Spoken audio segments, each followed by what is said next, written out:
ہمارے علاقے میں ایک بہت مشہور ادارہ ہے، ہم بچے بھیجتے ہیں کمپیوٹر کالج میں، سائنس کالج میں، وہ سائنس کمپیوٹر ضرور پڑھیے، پڑھنا چاہیے، یہ ہمارے علوم ہے، ہر علم حاصل کریں، لیکن خدا را اپنے بچے کی بنیاد اللہ کی کتاب پر بنائیے۔ اللہ کی قسم جب تیرے بچے کی بنیاد قرآن بن جائے گا، وہ دنیا میں کہیں بھی چلا جائے گا، استاد کے بلا محمد عربی کی ذات بنا رہے گا۔ آپ کو یاد نہیں، علامہ اقبال جرمنی گئے، پی ایچ ڈی کیا، لندن گئے، پروفیسر ارنالڈ کے پاس پڑھا، پروفیسر ارنالڈ فلسفے کا بہت بڑا پروفیسر تھا، بہت زیرک۔ ایک دن کلاس ختم ہوئی، کہنے لگا اقبال میری بات سن کر جاؤ، توجہ سے میری بات سنیں۔ علامہ اقبال انتہائی انٹلیکچوئل، انتہائی صحیح فطین تھے، استاد کو بھی ان کی قابلیت کا علم تھا۔ علامہ سے کہنے لگا اقبال عام مسلمان کو کہتا ہے دیکھو قرآن دو چیزیں، ایک قرآن کے الفاظ، ایک قرآن کے معنی۔ ہم بھی سمجھتے ہیں کہ شاید معنی تو تمہارے نبی پر اللہ نے نازل کیے ہوں، لیکن یہ الفاظ تو اللہ کے نہیں ہیں۔ اقبال تیرا کیا خیال ہے؟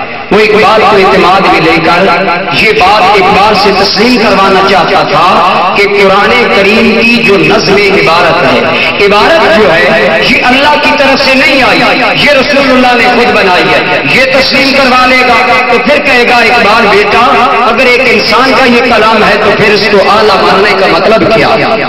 دھیرے دھیرے بات منوانا چاہتا تھا یہ انسان کا کلام ہے۔ علامہ اقبال کو کہنے لگا اقبال تیرا کیا خیال ہے؟ میرا خیال یہ ہے معنی تو ہو سکتا ہے اللہ کی طرف سے آئے ہو، لیکن الفاظ جناب محمد نے خود گھڑ لیے، یہ اس کے الفاظ خود اپنے پاس سے بنائے ہیں۔ علامہ اقبال نے اس سے ایک سوال کیا، دوستو اقبال وہ اقبال جس کا والد عام بے دین آدمی نہیں تھا، علامہ اقبال کے والد محترم انتہائی دیندار تھے۔ آپ کے لوگوں نے آپ کے والد ماجد کا فوٹو دیکھا ہو، شیخ نور محمد پوری سنت کے مطابق داڑھی اور سلسلہ عالیہ قادریہ میں بیعت تھے، آوان شریف میں حضرت قاضی محمود رحمۃ اللہ علیہ کے مرید تھے، خالص سنی عاشق رسول باپ کا بیٹا تھا اقبال۔ اقبال سمجھ گیا میرا استاد میرا دین چھیننا چاہتا ہے، قرآن سے میرا ایمان چھیننا چاہتا ہے۔ اقبال نے کہا میرے استاد ارنالڈ ایک بات مجھے بتائیے، میرے اشعار کے بارے میں تیرا کیا خیال ہے؟ کہنے لگا اقبال تیرا کلام بہت اعلیٰ ہے۔ اقبال نے کہا میرا کلام کس لیول کا ہے؟ کہنے لگا یونیورسل کلام ہے، عالمی سطح کا کلام ہے اور بہت اچھا کلام ہے۔ اس نے کہا ارنالڈ تو میرے نبی کے بارے میں بات کرتا ہے، سن اگر میرے کلام کی عظمت کو مانتا ہے تو خدا کی قسم میں تمہیں دل کی بات کہہ رہا ہوں کہ مجھ پر جب اشعار اترتے ہیں تو میرے دل میں اشعار کے الفاظ بھی آتے ہیں، معنی بھی آتے ہیں۔ اے ارنالڈ آپ بتا جس کے امتی کا یہ حال ہے اس کے آقا کا عالم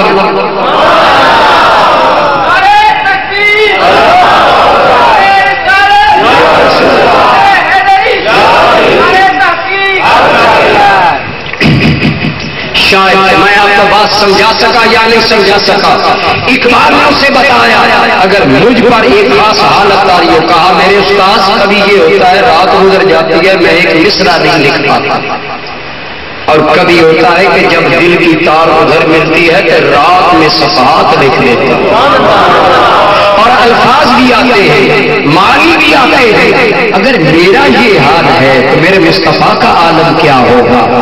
منہ بند کرو، الفاظ بھی میرے خدا کے ہیں، معنی بھی میرے خدا کے ہیں۔ اس قرآن کی صداقت میں نہ نظم میں شک ہے نہ معانی میں شک ہے۔ اقبال نے ایمان کب بچایا ایک بہت بڑے فلسفہ کے حملے سے، اس لیے کہ اقبال کا باپ دیندار تھا۔ اقبال کی تربیت کہاں سے ہوئی؟ حضرت سید امیر علی شاہ صاحب رحمۃ اللہ علیہ اقبال کے پہلے استاد ہیں، جنہوں نے اقبال کو فارسی پڑھائی، عربی پڑھائی، علوم دینیا پڑھایا۔